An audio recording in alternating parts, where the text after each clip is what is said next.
Hello friends, good morning. मैं राकेश कुमार, स्वागत है आपका एजुकेशन ई गुरुकुल में।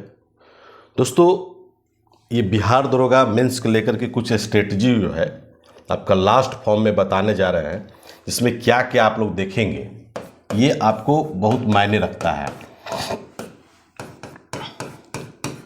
आप लोग जितने भी अभी तक से तैयारी जो किए हैं, छोटा से लेकर बड़ा तक क्वेश्चन, वो बहुत अच्छी बात है।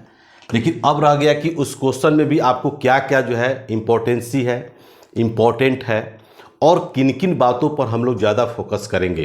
तो थोड़ा सा तथ्यात्मक टाइप का क्वेश्चन जो है लगभग आपको 20 क्वेश्चन से लेकर के 25 क्वेश्चन आपको देने का, और 20 से 25 क्वेश्चन ही आपको जा करके रिजल्ट जो है मेरिट आपको दिलाएगा। ठीक है, तो बहुत सारे सोच भी रहे थे, थोड़ा सा मार्च क्लोजिंग और ये बहुत सारे लेकर के थोड़ा सा हम लोग उहापोह में थे, और आप लोगों का क्लास भी थोड़ा सा मिस कर गया है।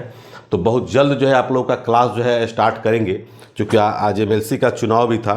तो इन सब सारे बातों को लेकर के थोड़ा सा हम लोग जो है एक्टिव हो गए हैं, और मेरी दिली इच्छा है कि आप लोगों का जो ऑनलाइन टेस्ट जो हम लोग का चल रहा है, आप लोग को मटेरियल भी दे रहे हैं, हिंदी का भी पीडीएफ आपको 15 को दे रहे हैं। उसके बाद आपको सारा ऑनलाइन टेस्ट हो या ऐसे भी पीडीएफ जो ऑफलाइन का हो, सब कुछ आपको प्रोवाइड वेबसाइट के माध्यम से किया जा रहा है, और आपको ग्रुप्स भी बना हुआ है। तो थैंक यू वेरी मच। जैसे देखिए, क्वेश्चन जो है अभी आप लोग बहुत सारे पढ़े होंगे, हम लोग थोड़ा थोड़ा बात करेंगे। जिसे बोलते हैं केंद्रीय सतर्कता आयोग, ठीक है ना, उसको बोलते हैं सेंट्रल विजिलेंस कमीशन, जिसका स्थापना 1964 में हुआ था। ठीक है, अब रह गया कि केंद्रीय सतर्कता आयोग जो है, इसको आप लोग बिल्कुल जो है नोट कर लीजिएगा। ये बहुत अच्छी पॉइंट है। इससे संबंधित आपको क्वेश्चन जो है लगातार आते हैं एग्जाम्स में, और ज़्यादातर आपको इससे संबंध आपको पूछने की कोशिश करता है। तो क्या पता है आपको, केंद्रीय सतर्कता आयोग। दूसरा पॉइंट है कि राज्यपाल, देखे ना, ये राज्यपाल। तो ये राज्यपाल कहने का मतलब ये है कि अगर देखते हो इसमें तथ्यात्मक टाइप का क्वेश्चन पूछता है। मान लीजिए किसी एक राज्यपाल का अगर किसी दूसरे राज्य के अगर राज्यपाल बना दिया जाए, तो इनमें से कौन सा कथन जो है सत्य है और असत्य है। ठीक है, क्या उसको सुविधाएं वही रहती है, क्या सैलरी दोगुनी हो जाती है, ये सब सारे क्वेश्चन जो है कि कितने समय तक वो रह सकता है, ये सब राज्यपाल से संबंधित जो है क्वेश्चन आपको निश्चित तौर पर जो है इसको आप लोग नोट कर लीजिएगा। और बिल्कुल जो है, तो पहला बताया आपको केंद्रीय सतर्कता आयोग, उसके बाद दूसरा बता रहे राज्यपाल से, उसके बाद राज्यसभा से संबंधित, जैसे राज्यसभा के चुनाव में कौन कौन लोग भाग लेते हैं। ठीक है, राज्यसभा के बारे में इनमें से कौन सा कथन जो है सही है। जैसे बोलते हैं राज्यसभा एक अस्थायी सदन है, जिसका वर्णन संविधान का अनुच्छेद कितना में है, तो 80 में है। ठीक है ना, इसका जो भी अध्यक्षता करेगा, जो भी हमारे भारत के उपराष्ट्रपति होंगे, वो जाके अध्यक्षता करते हैं। तो इससे भी संबंधित आपको प्रत्येक 2 वर्ष बाद जो है आपको 1/3 सदस्य जो रिटायरमेंट कर जाते हैं, उसका कार्यकाल 6 साल का होता है। ये सब सारा कुछ सेक्शन आपको देखना होगा। ये भी आपको जो है आपको नोट भी कर देते हैं यहाँ पर, और बहुत सारे जो है कि आपको पॉइंट जो बता रहे हैं इसी के आधार पर जो है 20 लेकर के थोड़ा सा करिएगा, क्योंकि 15 से 20 क्वेश्चन आपका इंक्रीज हो जाएगा। और पुनः जो है आपको लास्ट सेशन में भी 10 या 12 तारीख के बारे में और भी आपको कलेक्शन कर रहे हैं कि किस किस क्वेश्चन पर ज़्यादा आपको फोकस डालना होगा। ये सब जा करके आपको देखना। जैसे सूची है, सूची से संघ सूची, राज्य सूची, समवर्ती सूची, ये सब पता ही होना चाहिए, ऑस्ट्रेलिया के संविधान से लिया गया है। तो बहुत सारे ऐसे हैं, जैसे राज्य सूची के विषय में कानून बनाने की शक्ति कब प्रदान किया जाता है, किसको किसको शक्ति प्रदान किया गया है, ये सब सारा सेक्शन देखना होगा। ठीक है, ये भी क्वेश्चन जो है आपको ऑप्शनल टाइप का, जब भी क्वेश्चन आपसे पूछेगा तो ऑप्शनल टाइप से पूछता है और पूछने की भरसक कोशिश करता है। इसलिए जितना भी हो सके उसको आप ऑप्शन टाइप का उसको कलेक्ट करके आप लोग उसको बनाएंगे। और हम लोग तो खैर ऑनलाइन टेस्ट में, ऑफलाइन में आप लोग दे ही रहे हैं, लेकिन आपको सभी बच्चों के लिए हम बता रहे हैं। दूसरा है कि संविधान में संशोधन की प्रक्रिया। ठीक है, अनुच्छेद 368 है, आपको पता है। तो संविधान में संशोधन जो है बहुत, जैसे 52वां संविधान संशोधन, 36वां संविधान संशोधन, 61वां संविधान संशोधन, 104वां संविधान संशोधन। ठीक है ना, ये सब कुछ ऐसे संशोधन है जो आपको जो है इंपॉर्टेंसी और बार बार ये क्वेश्चन जो है पूछते रहता है, चाहे वो बीपीएससी का हो, चाहे बिहार दरोगा का हो। लेकिन स्पेशली हम बिहार दरोगा की बात कर रहे हैं। इसमें क्वेश्चन जो है निश्चित तौर पर जो है इसमें अमेंडमेंट से क्वेश्चन आपको पूछता है, और भरसक जो है आप उसको याद कर लीजिएगा। उसके बाद आपका अधिनियम है। अधिनियम आपको छोड़ेगा नहीं, इससे मिनिमम 1 क्वेश्चन देगा, और नहीं तो 2 क्वेश्चन। इससे मिनिमम क्वेश्चन आपको 1 या 2 क्वेश्चन पूछेगा। अधिनियम भी आप जो है बिल्कुल रूप से उसको आप लोग तैयार कर लेंगे, नोट कर लेंगे, और बढ़िया से उसको लिखने की कोशिश करिएगा। मिसलेनियस में जब जाएंगे तो देखते होंगे आप लोग IMF, इंटरनेशनल मॉनेटरी फंड, अभी जो है आपको पीटी के एग्जाम्स में इससे क्वेश्चन आपको आए हुए थे और हम बार बार लड़कों को बताते भी हैं कि जब भी आपको अगर इस तरह के क्वेश्चन जो है इंटरनेशनल मॉनेटरी फंड आईएमएफ के बारे में पढ़ लेंगे, विश्व बैंक जिसको बोलते हैं वर्ल्ड बैंक, है ना, विश्व बैंक से भी क्वेश्चन आपको पूछता है, तो निश्चित तौर पर जो है विश्व बैंक से भी आप जो है जाकर के दोनों में कंप्रोमाइज कर लेंगे, कंपैरिजन कर लेंगे और दोनों से जितना क्वेश्चन आपको निचोड़ निकल सकता है आप लोग उसको निश्चित तौर पर आप लोग इसको कलेक्ट कर लेंगे। आपका क्वेश्चन जो है इससे भी आपको आएगा, 100% आएगा। जैसे बोलते हैं हम लोग मानव विकास सूचकांक, जैसे देखते होंगे ना कि मानव विकास सूचकांक जो है क्या है, तो मानव विकास सूचकांक के बारे में कौन सा कथन सत्य है। जैसे अभी देखे होंगे करंट में 189 देश जाकर के आपको लिया गया था, जिसमें भारत का जो है मानव विकास सूचकांक में 131वां स्थान है। तो ये भी एक इंपॉर्टेंस है। UNDP, united national development programme, जिसका स्थापना 1965 में हुआ था, ठीक है। तो यूएनडीपी से भी आपको क्वेश्चन जो आपको छोड़ेगा नहीं, शायद आपका पीटी में भी यूएनडीपी से क्वेश्चन आपको आया हुआ था। इसलिए हम आप लोगों को बार बार कह रहे हैं कि जब भी आप लोग क्वेश्चन जब पढ़िए तो निश्चित तौर पर जो है कलेक्शन बना लीजिए। आपको एग्जाम से पहले 3-4 सेक्शन ऐसे ऐसे देंगे जो डायरेक्ट रूप से आपके एग्जाम्स में आने की फुली आपको संभावना है, ठीक है। अब देखिए संविधान की आत्मा, देखते होंगे ना कि बहुत सारे जैसे समाजवादी शब्द जो है, पंथ निरपेक्ष शब्द जो है, ये सब जो है जोड़ा गया है। किस किस संविधान से जोड़ा गया है समझे, और किस संविधान संशोधन द्वारा जोड़ा गया है, इसको भी आप लोग निश्चित तौर पर उसको आप लोग याद कर लेंगे। उसको आर्टिकल तो आपका छोड़ेगा नहीं, जिसको हम लोग बोलते हैं अनुच्छेद। तो बहुत सारे अनुच्छेद हैं, लेकिन इंपॉर्टेंट अनुच्छेद जो है आपको कम से कम 50 अनुच्छेद आप लोग याद करके जाइएगा। आप लोग निश्चित तौर पर जो है आपसे क्वेश्चन उससे आपको आएगा, 1 से 2 क्वेश्चन अनुच्छेद की मैं बात कर रहा हूँ। दूसरा है कि राष्ट्रीय पिछड़ा आयोग, ठीक है, राष्ट्रीय पिछड़ा आयोग से भी क्वेश्चन आपको आएगा। फिर आपका जो कि देखते होंगे कि आपको SC ST आयोग, ठीक है ना, उसके बाद संविधान में देखते होंगे, संसद में पार्लियामेंट में भी देखते होंगे, या विधानसभा में देखते SC ST के बारे में जो आरक्षण का प्रावधान है उसको भी आप लोग एक बार सरसरी निगाह से उसको आप लोग देख लेंगे निश्चित तौर पर। फिर आपका है जैसे आप चले जाएंगे नीति आयोग, है ना, तो नीति आयोग आपको छोड़ेगा नहीं। आपका लगता है कि पीटी में भी क्वेश्चन इससे आया था, इसी को हम लोग बोलते थे, पहले क्या बोलते थे, योजना आयोग बोलते थे, प्लानिंग कमीशन कहते थे हम लोग, जिसका स्थापना जो है 15 मार्च 1950 को हुआ था। तो नीति आयोग और योजना आयोग चूंकि दोनों एक ही सेक्शन है, तो नीति आयोग से भी क्वेश्चन जो आपको याद करना होगा, क्योंकि आपका एक एग्जाम्स में 100% एक क्वेश्चन आपका फिक्स है। जितना भी सेक्शन बता रहे हैं ये सारे के सारे एग्जाम्स में आपको जो है एक क्वेश्चन आपको निश्चित तौर पर उससे पूछेगा। इसलिए जितना हो सके अभी आपके पास 20 दिन का समय है और निश्चित तौर पर जो उसको आप लोग कलेक्ट कर लीजिए। और आपको बीच बीच में भी आपको जो जो हमारे पास अगर लगता है क्वेश्चन छूट जाएगा तो निश्चित तौर पर बीच बीच में आकर के हम आपको बताएंगे। जस्ट लाइक जो है कि आपका 20 दिन में किस सेक्शन पर ज़्यादा हम फोकस डालें उसको हम चर्चा कर रहे हैं। फिर आपका नीति यूएनओ का नाम सुने होंगे, यूनाइटेड नेशन ऑर्गेनाइजेशन, यूएनओ, है ना। तो यूनाइटेड नेशन ऑर्गेनाइजेशन यानी कि 24 अक्टूबर 1945 और इससे संबंधित जो बहुत सारे ऑर्गेनाइजेशन है, जैसे WTO है, WHO है, यूनिसेफ है, यूनेस्को है ना। तो ये सब निश्चित तौर पर जो इसको याद करिएगा।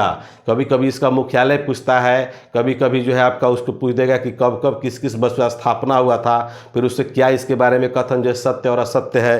तो निश्चित तौर पर जैसे ओपेक, अभी पेट्रोल देखते होंगे हम लोग का भारत में जो है कि बढ़ता जा रहा है, डीजल का रेट बढ़ता जा रहा है। तो organisation of petroleum exporting country जिसको बोलते हैं ओपेक, OPEC, तो इसका स्थापना जो 1960 में हुआ था और इसका हेडक्वार्टर कहाँ पर है, तो वियना में है। तो ये भी एक क्वेश्चन जो है आपसे इससे राइज होता है, ओपेक से भी निश्चित तौर पर उसको आप याद कर लीजिएगा, ठीक है।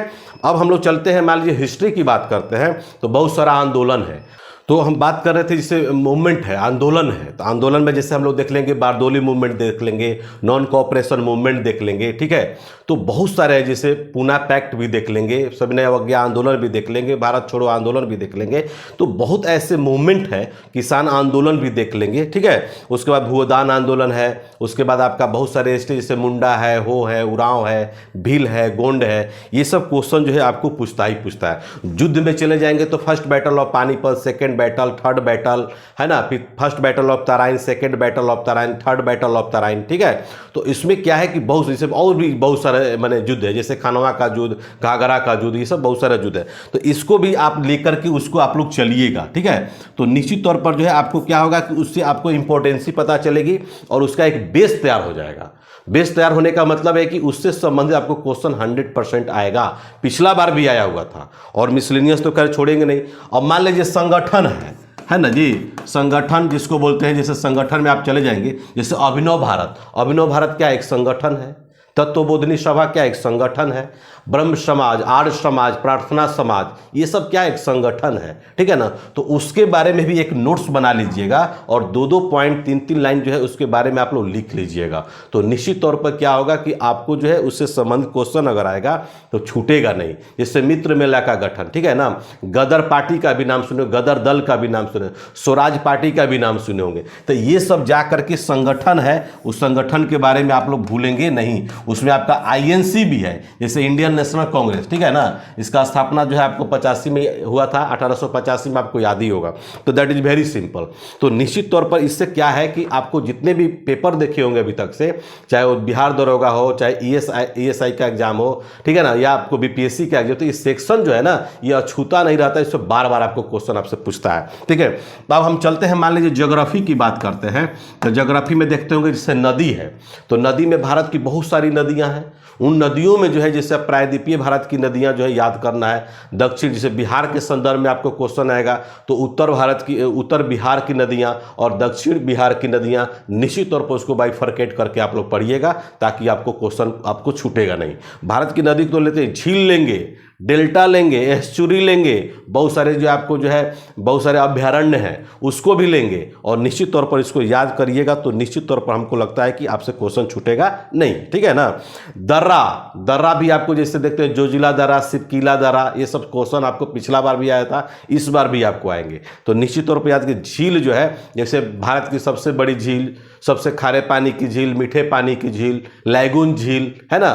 तो राजस्थान में फलाना कौन सा झील है ना, बिहार में कौन सा झील, ये सब आप लोग छोड़ेंगे नहीं। वर्ल्ड में जाएंगे, विश्व में भी जाएंगे, विश्व ज्योग्राफी यानी कि इंडिया की नेशनल भी और इंटरनेशनल भी, यानी कि नेशनल ज्योग्राफी और इंटरनेशनल ज्योग्राफी में जैसे संधि उंधी वगैरह जहाँ खास करके पूछता है। अगर मान लीजिए कि लेक अगर पूछेगा तो सुपीरियर लेक का बारे में सुने होंगे, ठीक है ना। तो जैसे ये सब क्वेश्चन जो है कि इंपॉर्टेंट है। हार्मुज जल संधि के बारे में पूछते होंगे। डेन्यूब जो है नदी ऐसी है जिसमें 5 देश सिचुएटेड है, और सब जैसे बुलग्रेड है, बुडापेस्ट है, बुखारेस्ट है ना, ये सब जो है। तो ये सब क्वेश्चन आपको खास करके आपको आएगा। और रेंज कभी नहीं भूलिएगा। ज्योग्राफी में जैसे अरावली रेंज है, विंध्याचल रेंज है ना, हिमालय रेंज है, तो ये सब क्या है, रेंज कभी कभी पूछता है फंसाने के लिए क्वेश्चन। तो ये निश्चित तौर पर जो है कुछ अलग टाइप का आपको जो है याद करना होगा, तभी आप जाकर के उसमें सफलता आप पाएंगे, ठीक है। अब साइंस में मान लीजिए है, तो साइंस में क्या है कि फिजिक्स भी है, फिजिक्स है, केमिस्ट्री है और बायोलॉजी है। ज़्यादातर आप लोग बायोलॉजी पर फोकस डालिएगा और फिजिक्स पर फोकस डालिएगा, और निश्चित तौर पर जो है आपको क्वेश्चन 18 से 20 क्वेश्चन आपको आने की संभावना है 100%। तो बायोलॉजी में भी अगर जाइएगा तो बहुत सारे फंक्शन पूछता है, तो ब्लड का फंक्शन, डिजीज का फंक्शन, ठीक है, किसको किसको जाकर अफेक्ट करता है, उसके लिए क्या क्या सोर्सेज है, विटामिन के बारे में। तो ये निश्चित तौर पर ये तो आपका समझ ही रहे हैं, इसमें आपका क्वेश्चन जो है बहुत सारे क्वेश्चन जो है राइज होते हैं। तो निश्चित तौर पर इन तीनों को आपको ले करके चलिएगा। साइंस के अलावा एक और है साइंस एंड टेक्नोलॉजी। तो साइंस एंड टेक्नोलॉजी में से भारत में बहुत सारे जो है परमाणु गृह हैं, जैसे नरौरा है, कैगा है, श्रीहरिकोटा जिसको आंध्र प्रदेश का नाम सुने होंगे। तो ये भी आपको अछूता नहीं रहेगा, इससे भी आपको क्वेश्चन जो है आपको साइंस एंड टेक्नोलॉजी से आएगा। जैसे इसमें सारा चीज़ आएगा, जैसे ओजोन लेयर के बारे में सुने होंगे, सीएफसी के बारे में सुने होंगे कि क्लोरोफ्लोरोकार्बन जहाँ पर ज़्यादा यूज होता है उसका ओजोन लेयर फट चुका होता है, और सूर्य से निकलती है पराबैंगनी किरणें मानव पर पड़ता है तो डायरेक्ट रूप से उसको कैंसर की बीमारी होगा या चर्म रोग होगा। तो ये सब जो है साइंस एंड टेक्नोलॉजी का पार्ट है, और निश्चित रूप से उसको आप लोग छोड़िएगा नहीं। साइंस एंड टेक्नोलॉजी भी आपको अछूता नहीं। 1-2 क्वेश्चन जो है आपको कंप्यूटर से भी पूछेगा, इसलिए जैसे सीपीयू है, मॉनिटर है ना, मोडेम है ना, ये सब क्वेश्चन कभी कभी आता है। मोडेम क्या है ये क्वेश्चन दे देगा, तो इस तरह से जो है कि आप उसको छोड़ेंगे नहीं। उसके बाद जो है आपका विविध है, विविध दैट इज वेरी इंपॉर्टेंट। जैसे बहुत सारे पुरस्कार हैं, जैसे पद्मश्री है, पद्म भूषण है, पद्म विभूषण है, ये भी याद रखेंगे। खेल है, क्रिकेट है, हॉकी है, फुटबॉल है, टेनिस है। तो 4 जो ग्रैंड स्लैम जो होते हैं, खेल का खिलाड़ी, पीटी में क्वेश्चन आपको आया था, जैसे मारिया शारापोवा जो है किस देश से बिलोंग करती है, चाहे रोजर फेडरर किस देश से बिलोंग करते हैं, है ना। अभी हाल ही में पेले की मृत्यु हुआ तो किस खेल से संबंधित है, और खेल से संबंधित होने के साथ साथ उसमें कप भी आपको आएगा। जैसे पिछला बार आपको क्वेश्चन आया था फेडरेशन कप, ठीक है ना।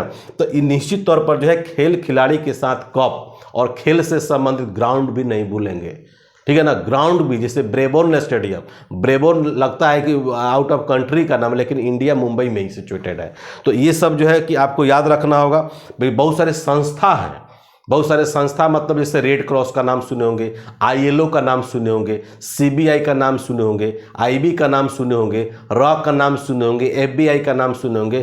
तो ये जो है आप लोग निश्चित तौर पर उसको भी आप लोग देख लीजिएगा, ठीक है। खिलाड़ी से संबंधित आपको बता ही दिए, खेल खिलाड़ी, रिकॉर्ड भी, क्रिकेट में अगर क्वेश्चन पूछेगा तो रिकॉर्ड से पूछेगा, और खेल से संबंधित जो है बहुत सारे पुरस्कार भी हैं, है ना, कप भी है, ये सब भी निश्चित तौर पर उसको याद कर लीजिएगा। साहित्य अकादमी अवार्ड, सरस्वती सम्मान, कालिदास सम्मान, लता मंगेशकर सम्मान, ठीक है ना, ये सब क्वेश्चन आपको पूछते रहता है।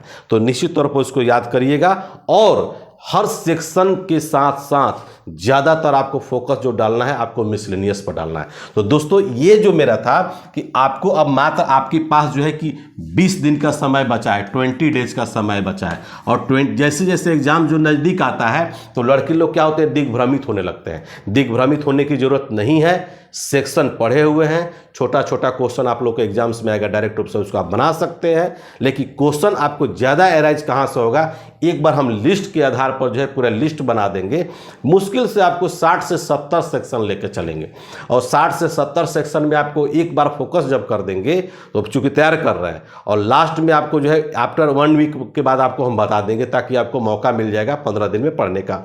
तो उस पर ज़्यादातर आपको फोकस बनाइएगा और निश्चित रूप से उसको याद कीजिएगा। और मेरे अनुसार से जो है उसमें आपको 100% क्वेश्चन उससे राइज होगा, ठीक है। और तो पढ़ने के लिए आपको बहुत सारे एंसेंट है, मेडाइवल है, मॉडर्न है, ठीक है ना, बहुत सारे सेक्शन है, ज्योग्राफी बता ही दिए, पॉलिटी बता ही दिए, ठीक है। तो ये सब बहुत सारे सेक्शन है, लेकिन ज़्यादातर फोकस मिसलेनियस पर डालिएगा। लड़का लोग जो है कि मिसलेनियस बहुत कम देखता है लोग, जिसके चलते उनका रिजल्ट जो है विकेट का हो जाएगा, गिर जाएगा। तो थैंक यू वेरी मच दोस्तों।